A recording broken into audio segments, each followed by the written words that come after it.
Hello, എവിടെ നോക്കിയാലും viral recipe. ഇന്നൊരു ടിക്ടോക്ക് റെസിപ്പിയാണ്. ടിക്ടോക്ക് തുറക്കുമ്പോൾ തന്നെ നമ്മുടെ യൂറോപ്യൻസൊക്കെ ഇത് ഭയങ്കരമായിട്ട് ചെയ്യുന്നുണ്ട്. എന്നിട്ട് so good, oh my God ഇതന്നെ പറയുന്നത്. അപ്പോൾ ഞാൻ കരുതി എന്നാൽ പിന്നെ നമുക്കൊന്ന് ഉണ്ടാക്കി നോക്കാം. അപ്പോൾ ഈ ഒരു വൈറ്റ് ഉള്ളി എടുത്ത് പിന്നെ ഈ വെറും 3 ഇൻഗ്രീഡിയൻറ്റ് മതി ഇത് ഉണ്ടാക്കാൻ എന്ന് പറയാൻ പറ്റില്ല. വേറെ ഒരുപാട് മസാലകൾ നമ്മൾ ആഡ് ചെയ്യുന്നുണ്ട്. പക്ഷേ മെയിൻ ഇൻഗ്രീഡിയൻറ്റ് ബട്ടറും ഇതുമാണ് കേട്ടോ. ബാക്കി കുറേ ഐറ്റംസ് ഉണ്ട്. അപ്പോൾ നമുക്കിത് കട്ട് ചെയ്തെടുക്കാം. കട്ട് ചെയ്തിട്ട് ഇതിനുള്ളിൽ തുറന്നെടുക്കാനൊക്കെ ഉണ്ട്. അപ്പോൾ ഞാൻ അംഗസംഖ്യ കൂടുതലായതുകൊണ്ട് ഈ ഒരു ഉള്ളി നമുക്ക് പറ്റില്ല, കുറച്ചും കൂടെ ആഡ് ചെയ്യണം. അപ്പോൾ എന്ത് ചെയ്യും? ഇതിൻ്റെ അടുത്താണെങ്കിൽ ഒന്നേ ഉള്ളൂ. അപ്പം ഞാൻ കരുതി നമ്മളെ നാടൻ ഉള്ളി എടുക്കാം. അപ്പോൾ അങ്ങനെ നമ്മുടെ പിങ്ക് ഉള്ളി ഉണ്ടല്ലോ നമ്മളെ നാട്ടിലത്തെ, അതും എടുത്തിട്ടുണ്ട് ഞാൻ. പക്ഷേ ഞാനിത് ഉണ്ടാക്കി കഴിച്ച് നോക്കിയപ്പോൾ എനിക്ക് തോന്നിയത് ഈ വൈറ്റാണ് കുറച്ചും കൂടെ നന്നാവുക. കാരണം അത് അത്ര ഫ്ലേവറില്ല. നമ്മൾ ഈ കുക്കുമ്പറൊക്കെ കഴിക്കുന്ന പോലെ മൈൽഡാണ്. പക്ഷെ നമ്മുടെ ഈ ഒരു റെഡ് ഉള്ളി എന്ന് പറയുമ്പോൾ ഹെവിയാണ്, കുറച്ചും കൂടെ തിക്കാണ് അതിൻ്റെ ഫ്ലേവർ. അപ്പോൾ അതിൻ്റെ ഒരു വ്യത്യാസമുണ്ട്. വേറെ കുഴപ്പമൊന്നുമില്ല, തിന്നാനൊന്നും ബുദ്ധിമുട്ടില്ല, ഉഷാറാണ് കേട്ടോ. അപ്പോൾ അത്രയേ ഉള്ളൂ രണ്ട് വ്യത്യാസം.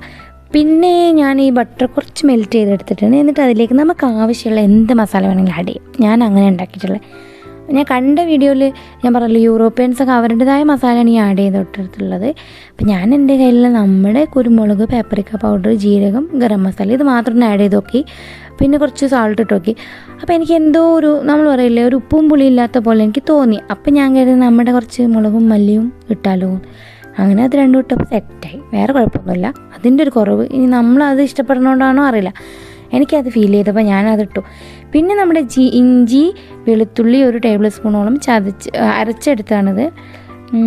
അത് ചേർത്തിട്ട് മിക്സ് ചെയ്ത് കൊടുക്കുന്നുണ്ട്. പിന്നെ ഉപ്പ് നോക്കുക. ബട്ടർ ആയതുകൊണ്ട് തന്നെ എത്ര ഉപ്പിട്ടിട്ട് അങ്ങോട്ട് എത്തുന്നില്ല. അപ്പോൾ ഇനി ഞാൻ ഇതിൻ്റെ ഉള്ളിലും ഇങ്ങനെ തുറന്നെടുക്കുന്നുണ്ട്. ഈ രീതിയിലാണ് ഇത് ഉണ്ടാക്കുന്നത്. പക്ഷേ ഉണ്ടാക്കി കഴിച്ച് നോക്കിയപ്പോൾ എനിക്ക് തോന്നിയത് ഇങ്ങനെ കുറയും. പിന്നെ അതുപോലെ ഉള്ളിലേക്കൊക്കെ മസാലയും പിടിക്കും. ഇതിങ്ങനെ ലെയറാണല്ലോ ഉള്ളി വരുന്നത്. പിന്നെ ഈ വൈറ്റ് ആണെങ്കിൽ അത്യാവശ്യം സൈസ് ഉണ്ട്. അപ്പോൾ ഉള്ളിലേക്ക് മസാല പിടിക്കാത്ത പോലെ എനിക്ക് ഫീൽ ചെയ്തു. അപ്പോൾ ഇത് കട്ട് ചെയ്ത് വെക്കുകയാണെങ്കിൽ കുറച്ചും കൂടി ഈസി ആയിട്ട് നമുക്ക് മസാല പിടിക്കുമായിരുന്നു. പിന്നെ അതുപോലെ കുക്കിംഗ് ടൈം ലാഭിക്കും. കാരണം ഇത്രയും ഹെവി കുക്ക് ചെയ്യാൻ അത്രയും ടൈം എടുക്കണ്ടേ. പിന്നെ ഞാൻ ഈ കട്ട് ചെയ്തൊന്നും ഒഴിവാക്കുന്നില്ല, അത് അതിൽ തന്നെ ഇട്ട് കുക്ക് ചെയ്യുന്നുണ്ട്. നമുക്ക് വേസ്റ്റ് അല്ലല്ലോ, അതിനുള്ളിൽ നിന്ന് നമ്മൾ എടുത്തതല്ലേ. അപ്പോൾ ഇനി ഇത് ഫില്ല് ചെയ്യണം. അതിന് വേണ്ടിയിട്ട് ഞാൻ നേരത്തെ ഉണ്ടാക്കി വെച്ച സോസിൽ നിന്ന് കുറച്ച് സോസുകൾ ആഡ് ചെയ്യുന്നുണ്ട്. 3ലും ഇത് വേണം എന്നില്ല, ഡയറക്റ്റ് ബട്ടർ ആഡ് ചെയ്ത് കൊടുത്താൽ മതി. പക്ഷേ ഞാൻ ഉള്ളിലേക്ക് മസാല ഇറങ്ങിക്കോട്ടെ എന്ന് ചെയ്തിട്ടാണ് ഈ ഒരു ഇത് ടിപ്പ് ചെയ്തത്. പിന്നെ ആവശ്യത്തിലധികം അങ്ങോട്ട് ബട്ടർ അതിൻ്റെ ഉള്ളിൽ ഫില്ല് ചെയ്ത് കൊടുക്കുക. ഇത് മെയിനായിട്ട് ഈ ഒരു ഡിഷ് എന്ന് പറയുമ്പോൾ ബട്ടറാണ് ഇതിൻ്റെ ഒരു ഇത്. അതുകൊണ്ടാണ് ഇത്രയും അധികം ബട്ടർ യൂസ് ചെയ്യുന്നത്. പിന്നെ ഇതൊരു ഭയങ്കര ഹെവി അങ്ങനെ ഒന്നുമില്ല, നമ്മൾ വീഡിയോയിൽ കാണുന്ന പോലെ അത്രയും എക്സ്പ്രഷൻ ഒന്നുമില്ല. നോർമലി ഒരു ഫുഡ് കഴിക്കുന്നതിൻ്റെ ഒരു വ്യത്യസ്തമായ ടേസ്റ്റ് അത്രയേ ഉള്ളൂ. അല്ലാണ്ട് ഇത് വീഡിയോ കണ്ട് ഞാൻ എക്സ്പെക്റ്റ് ചെയ്ത പോലെ ഒന്നുമല്ല, അത്ര ഒന്നുമില്ല. നോർമൽ ഒരു ഫുഡ് അത്രയേ ഉള്ളൂ. കൊള്ളാം, നമുക്ക് 1 ടൈമൊക്കെ ട്രൈ ചെയ്യാം, അത്രയേ ഉള്ളൂ. അപ്പോൾ എന്തായാലും നമുക്കിനി ഇതിലേക്ക് കുറച്ച് മസാലകൾ ആഡ് ചെയ്യാം.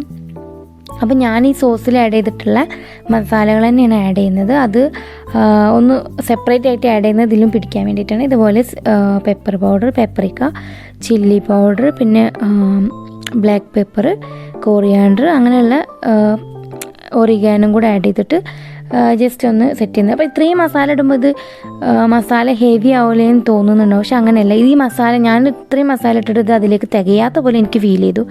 കാരണം ഇത് ബട്ടർ ആയതുകൊണ്ട് തന്നെ നല്ല മസാല ഇട്ടാലാണ് അതിൻ്റെ ഒരു ഫ്ലേവർ കിട്ടുന്നുള്ളൂ. ഉപ്പും അതുപോലെ തന്നെ ഞാൻ എത്ര ഉപ്പ് ഇട്ടിട്ടും അങ്ങോട്ട് എത്തുന്നില്ല. കുറേ ഉപ്പ് യൂസ് ചെയ്തിട്ടുണ്ട്. പിന്നെ ഞാൻ അതിലേക്ക് ബോയിൽ ചെയ്ത ഒരു 2-3 എഗ്ഗ്, പിന്നെ ഒരു പൊട്ടാറ്റോ ഇതൊക്കെ കട്ട് ചെയ്തിട്ട് സെറ്റ് ചെയ്ത് കൊടുത്തിട്ടുണ്ട്. അത്രയും ബട്ടർ ഭയങ്കര ഹെവി ബട്ടറല്ലേ, അപ്പോൾ ഇതും കൂടെ വെച്ച് കൊടുത്തിട്ടുണ്ട്. പിന്നെ ഇനി ഇതൊരു കിഴിയാക്കിയിട്ട് വേണം നമുക്കിത് കുക്ക് ചെയ്തെടുക്കാൻ. അപ്പോൾ ഇത് 2 രീതിയിൽ ചെയ്യാം. ഓവനിൽ വെച്ചിട്ട് ചെയ്യണമെങ്കിൽ അങ്ങനെ ചെയ്യാം. ഞാനിപ്പോൾ പാനിലാണ് ചെയ്യുന്നത്. നോർമലി ഇതത്ര ഹെവി അല്ലല്ലോ, അപ്പോൾ അതുകൊണ്ടാണ് ഞാൻ പാനിൽ ചെയ്യുന്നത്. ഓവനുള്ളവർക്ക് അങ്ങനെ ചെയ്യണമെങ്കിൽ അങ്ങനെ ചെയ്യാം. ഓക്കെ, അപ്പോൾ ഞാനിതൊരു കിഴിയാക്കിയിട്ടുണ്ട്. പിന്നെ ഇതിന് താഴെ ഒന്നും കൂടെ ഒരു സെറ്റപ്പിന് വേണ്ടിയിട്ട് ഞാൻ അടിയിലൊരു ഫോയിൽ കൂടെ ചെയ്ത് കൊടുക്കുന്നുണ്ട്. നമ്മൾ പാനിൽ ചെയ്യുന്നതുകൊണ്ട് കേട്ടോ, അല്ലെങ്കിൽ ഇതിൻ്റെ ആവശ്യമില്ല. അപ്പോൾ ഞാൻ ആദ്യം പാന് വെച്ചിട്ടൊന്ന് 10 മിനിറ്റ്സ് ഇതുപോലെ ഒന്ന് ഹീറ്റ് ചെയ്തെടുക്കുന്നുണ്ട്. ഇനി ഇതിലേക്ക് ഇറക്കി കൊടുക്കാം. പിന്നെ ഇത് ഇത്രയും ഹെവി ഞാൻ പറഞ്ഞില്ല, ആ ഉള്ളിയൊക്കെ വലിയ സൈസിലുണ്ട് തന്നെ കുക്ക് ചെയ്യാൻ കുറേ ടൈം എടുത്തു. ആദ്യം ഒരു 30 മിനിറ്റ്സ് കഴിഞ്ഞിട്ട് ഞാൻ വീണ്ടും തുറന്നു നോക്കി. പക്ഷേ അത് ഒന്നുകൂടെ സെറ്റ് ആവാനുണ്ടായിരുന്നു, അത്ര ഓക്കെ അല്ല. പിന്നെ വീണ്ടും ഞാനൊരു 50 മിനിറ്റ്സ് വെച്ചപ്പോഴാണ് അത് സെറ്റായത്. കൊള്ളാം, നല്ല ടേസ്റ്റ് അല്ല, ഓക്കെ അത്രേ ഉള്ളൂ. പിന്നെ ഇത് കണ്ടില്ല, ഇത്രയും ബട്ടർ ഉണ്ട്, ഒരു കുളം പോലെയാണ് ലാസ്റ്റ് നമുക്ക് കിട്ടുക. പക്ഷേ ഇത്രയും ബട്ടർ വേണം, എന്നാലാണ് അതിൻ്റെ ഒരു ടേസ്റ്റ് ഉണ്ടാവുക. അപ്പോൾ നിങ്ങൾ ആരെങ്കിലും ഇത് ട്രൈ ചെയ്ത് നോക്കിയിട്ട് കമൻറ്റിലൂടെ പറയണേ നിങ്ങൾക്ക് ഇഷ്ടമായില്ലേ. അപ്പോൾ ഇത്രയേ ഉള്ളൂ, മറ്റൊരു വീഡിയോയിൽ കാണാം, ബൈ.